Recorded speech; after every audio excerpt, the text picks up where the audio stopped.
থাকুক সেই কামনা করি। তবে সেলফ অ্যানালিসিস, ইন্ট্রোস্পেকশন করতেই হয়। যারা করতে পারে না, বিপদ তাদের অজান্তে ঘনাতে একসময় ঘাট টিপে ধরে। সেই জায়গা থেকে দু একটা কথা বলতে চাই। সংবিধানের নিজস্ব একটা মেন্টালিটি আছে, একটা ভাষা আছে, মানসিকতা আছে, মুড আছে। আর একটা দেশে যে দেশের সংবিধানটা লাগু, সেই দেশে বা দেশের মানুষের একটা নিজস্ব মুড আছে, মেন্টালিটি আছে, মানসিকতা আছে। এই দুটো যদি ম্যাচ না করে, তাহলে অসম মানসিকতার নারী পুরুষের মধ্যে বিয়ে হলে যেভাবে সংসার অশান্তি হয়, এখানেও তাই হবে। আর দেশবাসীর মানসিকতা আর সংবিধানের মানসিকতা যদি এক হয়, তাহলে আমরা ফিজিক্সে পড়েছি রেজোনেন্স, অনুনাদ। দুটো বস্তুর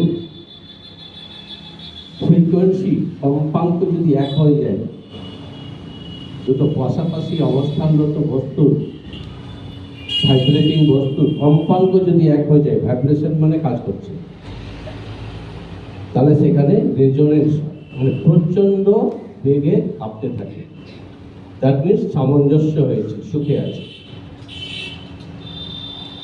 এই সংবিধানের ভাষা, সংবিধানের মানসিকতা আর দেশবাসীর ভাষা বা মানসিকতা এক হলে দেশের কল্যাণ, সমৃদ্ধি, শান্তি, উন্নতি, দেশবাসী সুখী। আর যদি এক না হয়, তাহলে সমস্যা। এখন সংবিধানের ভাষা কি? আমাদের দেশের সংবিধানের ভাষা কি, মানসিকতা কি? আমাদের দেশের সংবিধানের ভাষা বা মানসিকতা যদি আমি একটা শব্দ দিয়ে ব্যাখ্যা বলতে চাই, তাহলে সেটা হচ্ছে সমানতা, ইকুয়ালিটি, নিদেন পক্ষে ইকুইটি, সমতা। কি কি বিষয়ে সমতা? অন্তত তিনটে বিষয়ে সমতা। The spirit of the Constitution বলছে তিনটে বিষয়ে সমতা হওয়া দরকার। একটা পলিটিক্যাল ইকুয়ালিটি, যেটা আমাদের সংবিধান দিয়ে গেছে, one man one vote one value.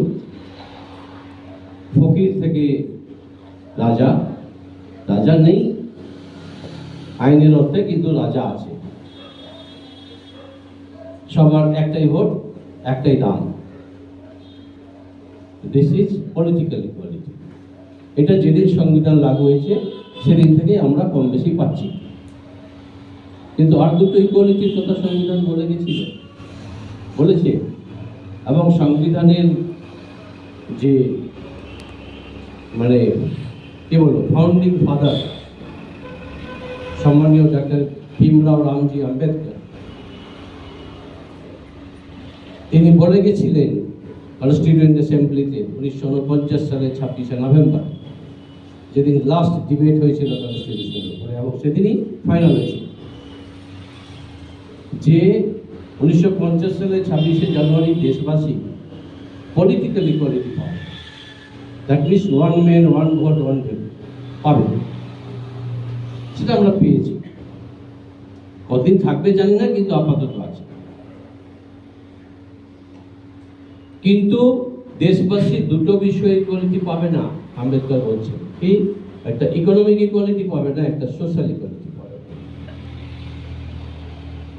কিন্তু সংবিধানের দায়িত্ব ওই দুটো ইকুয়ালিটি তাড়াতাড়ি এনে দেওয়া। আর এই দুটো ইকুয়ালিটি যদি তাড়াতাড়ি অর্জিত না হয়, তাহলে এই ইনইকুয়ালিটির দুটোর জন্য যারা ভুক্তভোগী হবে, তারা কিন্তু একদিন এই কষ্ট করে নির্মিত আমাদের যে গণতান্ত্রিক ধাঁচা অর্থাৎ সংবিধান, সেটা কিন্তু তারা ভেঙে চুরমার। That is doctor Bhimrao Ambedkar predicted a revolution যদি ইকুয়ালিটি দুটো না আসে। তাহলে এই যে সংবিধানের ভাষা হচ্ছে ইকুয়ালিটি, সমতা, সবাই সমান, সবাইকে সমান ট্রিটমেন্ট করতে হবে, পলিটিক্যালি, সোশ্যালি, ইকোনমিক্যালি। এতে গেল সংবিধানিক কথা বলতে চাই, এই জিনিস করতে চাই, কিন্তু দেশবাসী মানসিকতা কি? দেশবাসীর মানসিকতা এখানে একটা অসুখের মধ্যে লুকিয়ে আছে। দেশের যেটা সবচেয়ে বড় অসুখ আমাদের দেশে, যেটা হয়তো আমাদের দেশেই বেশি করে আছে, পৃথিবীর আর কোনো দেশে আছে কিনা আমার জানা নেই, থাকলেও এইভাবে আছে কিনা আমার জানা নেই, যে মানুষে মানুষে অসমতার যে দর্শন, যেটা জাতিবাদ, কাস্টিজম, এইটা দেশকে কুড়ে কুড়ে খাচ্ছে। এই কাস্টিজম একটা বিভেদের নীতি, দর্শন, কিছু ন্যাচারাল বিভেদ, বৈষম্য, পৃথকীকরণের প্যারামিটার, আলাদা লাগার যে একটা প্যারামিটার, একটা মাপকাঠি, সেটা স্বাভাবিকভাবে আমরা দেখতে পাই।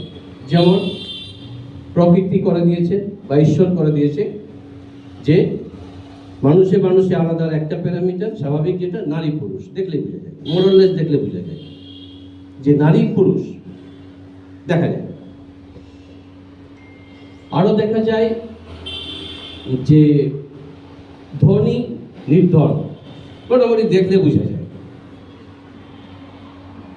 আরো বোঝা যায় শিক্ষিত অশিক্ষিত, মোটামুটি বডি ল্যাঙ্গুয়েজ, পার্সোনালিটি দেখলে মোটামুটি আন্দাজ করা যায়, বোঝা যায়। আরো যে পৃথকীকরণের দর্শন দেওয়া আছে, প্যারামিটার আছে কি, ব্ল্যাক হোয়াইট, স্কিন কালার, কালো সাদা, সেটাও দেখলে বোঝা যায়। অর্থাৎ প্রকৃতি যেগুলো প্যারামিটার দিয়ে মানুষে মানুষে আপাত আলাদা করেছে, সেগুলো কিন্তু ভিজিবল, দেখা যায়। সেটা যেটা দেখা যায় সেটাকে ডিল করা সহজ, তাই তো? কিন্তু এই কাস্টিজমের দর্শন দেখা যায় না, এটা এখানে থাকে। কিন্তু এটাই ঠিক করে সমস্ত কিছু, এই মাথাটাই ঠিক করে, দর্শনটাই ঠিক করে, মানসিকতাই ঠিক করে যে মানুষ কি করবে কি করবে। সেই জন্য কাস্টিজমের যে বৈষম্যবাদ, কাস্টিজমের জন্য এটা ডেঞ্জারাস। সব বৈষম্যবাদের জন্ম দেয় এই কাস্টিজম, অর্থাৎ মানসিকতা। অর্থাৎ আপনার মানসিকতা যদি থাকে যে নারী পুরুষে বিভেদ করবেন, তো আপনি করবেন, মাথা থেকে আসে। আপনার এই দর্শন যদি থাকে মাথায় যে আপনি গ্রামবাসী শহরবাসীর মধ্যে আলাদাভাবে ট্রিটমেন্ট করবেন, তো করবেন। মূর্খ শিক্ষিতর মধ্যে আলাদা ব্যবহার করবেন, তো করবেন। গরিবকে শোষণ করবেন, তো করবেন। সব তো এখান থেকে আসে, এবং এখানেই আছে casteism. That's why this is the most dangerous disease, যেটা আমরা ভারতবাসীদের দেহে বহন করে আজও চলেছে। ফলস্বরূপ এই কাস্টিজমের দর্শন যেটা নিয়ে আমরা চলছি, অসমতার দর্শন, কাস্টিজমকে এক লাইনে যদি বলা হয়, সেটা হচ্ছে যে মানুষে মানুষে অসম ব্যবহার করার দর্শন। মানুষে মানুষে অসমতার দর্শন হচ্ছে কাস্টিজম। তাহলে কনস্টিটিউশন বলছে সমতার কথা, আর যাদের উপর কনস্টিটিউশন লাগু আমাদের উপর, আমরা বলছি অসমতার কথা। এখানে কনফ্লিক্ট। এই কনফ্লিক্টটা ততদিন থাকবে, অর্থাৎ সংবিধান সম্পূর্ণভাবে ততদিন কাজ করতে পারবে না, সংবিধানের 100% ফল আমরা পাবো না, যতদিন না এই কাস্টিজম এই অসুখটা সারাতে পারছে। একটা গেল, হয়তো তার জন্যই দ্বিতীয়টা আছে। দেখুন, গণতন্ত্র মানে, গণতন্ত্রের মধ্যে গণ কথাটা আছে। গণ মানে বিগ প্লুরাল, অনেক, সবাই বলতে গেলে সবাই গণ। গণপরিষদ, গণসভা, হ্যাঁ, জনগণ, সবাই। তার মানে গণতন্ত্র বলছে, যেটা সংবিধানের আত্মা, যে সংবিধানের আত্মা বলছে যে সবাইকে নাও। আমি গণর, আমি কারো ব্যক্তির নয়, কারো সরকারের নয়, কারো দলের নয়, তাই তো?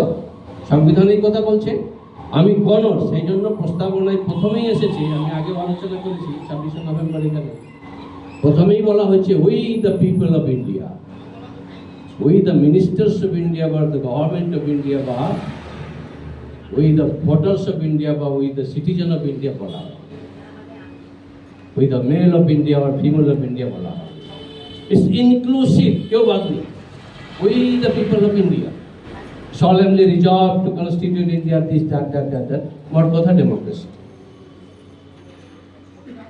তাহলে এই ইনক্লুসিভনেস, যে সবাইকে নাও, আমাকে বাঁচাতে গেলে সবাইকে নাও, অর্থাৎ গণতন্ত্র একদম সামগ্রিকভাবে প্রতিষ্ঠা করে, গণদের তন্ত্র, সবাইকে নিয়ে ব্যবস্থা। এটা হচ্ছে সংবিধানের আত্মার কথা।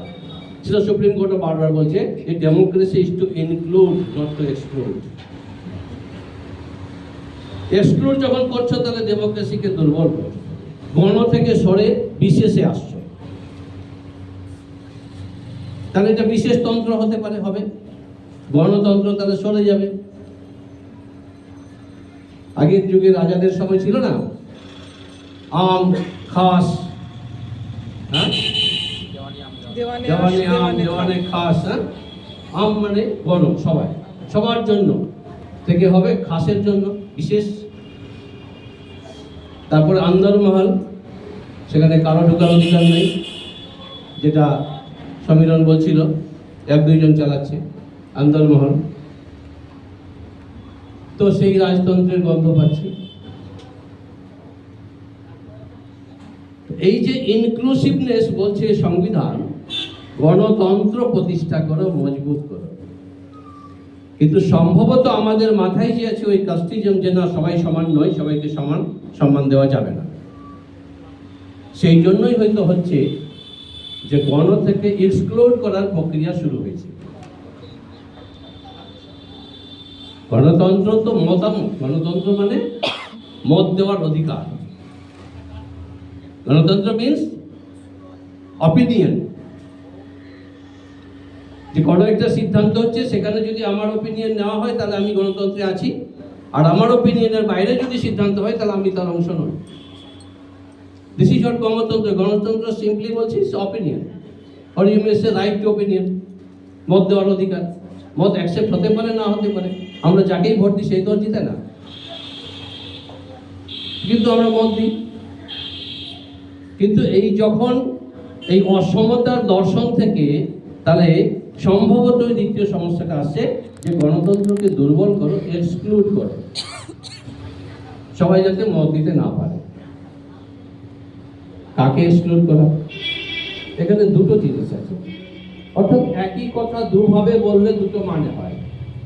একভাবে বললে সবাই বলবো না না ঠিক ঠিক ঠিক ঠিকই হচ্ছে, ওই কথাটাই যদি আরেকভাবে বলা হয় তাহলে বলবো বাবা এই আবার কি কথা হলো, অবাস্তব। আমি দুভাবেই বলার চেষ্টা করছি। এই এক্সক্লুসিভ যদি বলা হয় যে আমার বাড়ির সদস্য, ধরুন আমার বাড়িতে 5 জন সদস্য আছে, আমি বললাম যে যারা আমার বাড়ির সদস্য নয় তারা তোমরা বেরিয়ে যাও, তোমাদের খাওয়া পড়ার দায়িত্ব আমার নয়। আমি যদি বলি যে যারা আমার ছেলেপুলে নও, আমার বাড়ির সদস্য নও, তোমরা বাবা চলে যাও, ভালোই ভালোই, তোমাদের দায়িত্ব আমার নেই। প্রত্যেকে এসছে আমি জানি না, এই তো এইটার মধ্যে কোনো অন্যায় আছে? কোনো অন্যায় নেই, কোনো অন্যায় নেই। কিন্তু এই কথাটা যদি আবার অন্যভাবে আমি বলি যে যাদের বার্থ সার্টিফিকেটে আমি বাবা হিসেবে লেখা আছে সেটা দেখাতে পারবে, তারা থাকবে এখানে আমার। আর যাদের নেই, হারিয়ে ফেলেছে বা ছিঁড়ে গেছে বা বেরো। তাহলে এটা কেমন শুনে? এরা তো সবাই গাল দিবে, এই আবার কি কথা হলো, ও বেচারা হারিয়ে গেছে, তুমি জানো না একদিন ধরে তুমি বাবা একদিন সংসারে ছিল, তাহলে কেন, তাহলে অন্য কিছু ইস্যু আসবে। তাহলে ব্যাপারটা হচ্ছে এক্সক্লুশনের এইভাবে, আপত্তির জায়গাটা হচ্ছে এইখানে যে যারা বাইরে থেকে এসে চলে যাও, এর মধ্যে কোনো অসুবিধা নেই, কিন্তু যদি বলা হয় যারা কাগজ দেখাতে পারবে না তারা চলে যাও, এখানেই সমস্যা, তাই তো? কারণ যে কাগজগুলো জন্মেছে, যে কাগজ জন্মেছে, কাগজ তৈরি হওয়ার যে প্রক্রিয়া শুরু হয়েছে 90 দশকের পরে, সে বার্থ সার্টিফিকেট বলো, ভোটার কার্ড বলো, আধার তো সেদিন আসলো, অমুক আর তেমুক, প্যান কার্ড কজনের ছিল, যারা ইনকাম ট্যাক্স দিত তাদের করা ছিল, এখন যেমন সবাই করছে। তাহলে যারা 90-এর আগে থেকে চাইছে কাগজ, সে কোথা থেকে দেবে?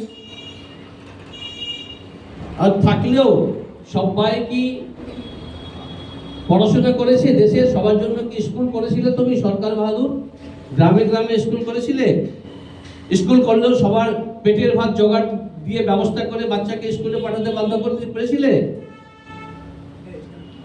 যে সবার একটা মাধ্যমিক সার্টিফিকেট বা একটা স্কুলের ডকুমেন্ট বা কিছু থাকবে, বা বার্থ ডেট একটা রেকর্ডেড থাকবে। তাহলে যাদের কাগজ নেই বা যাদের কাগজ হারিয়ে গেছে, কি করবে তারা?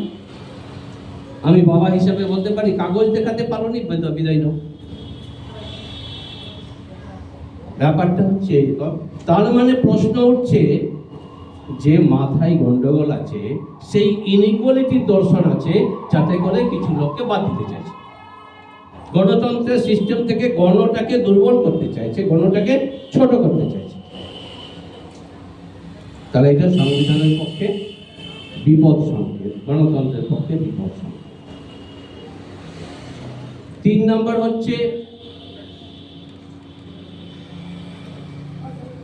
যে একটা মজার বিষয় দেখছি, যতদিন থেকে হুঁশ হয়েছে, আপনারাও লক্ষ্য করেছেন যে সংবিধান আছে বলে সংবিধানের প্রোটেকশনে আমরা ধুলো থেকে উঠে আকাশে পৌঁছাতে পারি, যদি আমার যোগ্যতা থাকে, পরিশ্রম থাকে, ইচ্ছে থাকে। এই 3টা ক্যাপিটাল। অনেক উদাহরণ হয়েছে, অনেক উদাহরণ আছে। তো সংবিধানের প্রোটেকশনে আলটিমেট সেই গণতন্ত্রকে আশ্রয় করে এখানে এক সময় রাষ্ট্র ক্ষমতা তাদের হাতে যাচ্ছে, দখল হচ্ছে। এই সংবিধানে দিচ্ছে, এই গণতন্ত্রই দিচ্ছে, রাষ্ট্র ক্ষমতা দিচ্ছে কাউকে, হলো। এবার যারাই রাষ্ট্র ক্ষমতা পাচ্ছে, সেই গণতন্ত্রের সিঁড়ি বেয়ে, সেই মায়ের আঁচলের ছায়ায় সংবিধান, এবার সেখানে ক্ষমতা পেয়ে সেই মাকে আক্রমণ করছে, অর্থাৎ সংবিধানকে উল্লঙ্ঘন করছে, সংবিধানকে আক্রমণ করছে, যাতে করে সংবিধান কিভাবে অকেজ হয়ে থাকে, ইনঅ্যাক্টিভ হয়ে থাকে, হাইবারনেশনে থাকে, আর আমি আমার মনমানি করে যাই। তার জন্য হাজারো রকমের ব্যবস্থা করছে।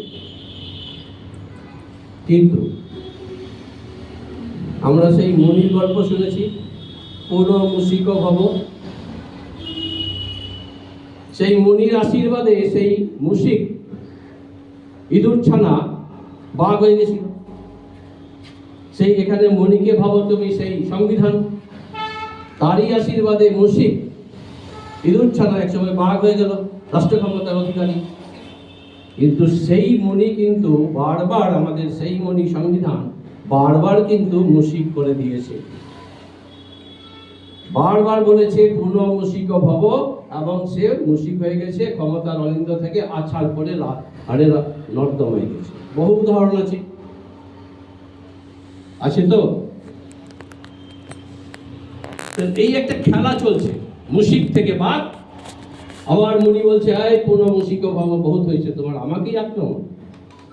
এই দম আছে আমাদের সংবিধান। সেই এমার্জেন্সি বলো বা অন্য যা কিছুই বলো, রাজ্যে বলো সেন্টারে বলো, সেই সংবিধান, সেই গণতন্ত্র আছাড় মেরে ফেলে দিয়েছে। যারা স্বপ্নেও ভাবেনি যে আমাদেরকে ওখান থেকে নামাতে পারবে কেউ। কিন্তু এখানে একটা কথা বলা হয়েছে, কারা করেছে এই কাজটা? কারা করেছে? শিক্ষকরা করেছে, ছাত্ররা করেছে।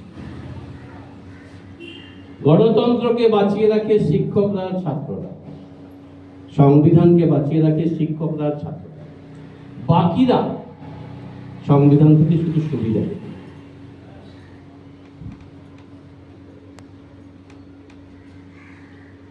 কিন্তু আজকে এই সংবিধান দিবসের আলোচনায় এনসিসি ছাড়া তো আমি একটাও ছাত্র দেখলাম না। তাহলে কারা বাঁচাবে? কারা পুনর্মূষিক করবে? আমরা কেন ব্যর্থ হচ্ছি? আমরা যদি কি পারি না, প্রত্যেক ডিপার্টমেন্ট থেকে আমরা কি পারতাম না যে 5টা 10টা করে ছাত্রকে আনতে? অ্যাকচুয়ালি ছাত্রদেরও আমি খুব একটা দোষ দেব না, কারণ তারা বছর কা বছর দেখে এসেছে যে স্যার ম্যাডামরাই যান না, বা না আমরা না গেলে তারা কিছু বলেন না, তার জন্য তারা আসে না।